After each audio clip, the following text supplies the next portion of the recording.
জীবনে কখনো হতাশ হবেন না। জীবনে যাই হয়ে যাক না কেন কখনো হতাশ হবেন না। মনে রাখবেন আল্লাহ আপনার রব, আল্লাহ আপনার সাথে আছেন ইনশাআল্লাহ।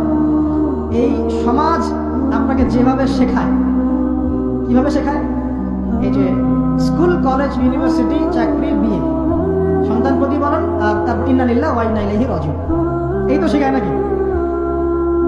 সবসময় মনে রাখবেন যে আল্লাহ রাব্বুল আলামিনের পরিকল্পনাই আপনার উপরে সবচেয়ে বেশি অগ্রাধিকার যোগ্য, সমাজের পরিকল্পনা নয়।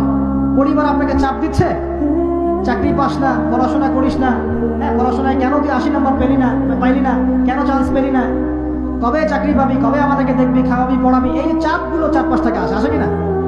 এতে করে অনেক যুবক দেখা যায় মাদকাসক্ত হয়, অনেকে দেখা যায় আত্মহত্যা করছে, ইদানিং করছে কিনা ভাই?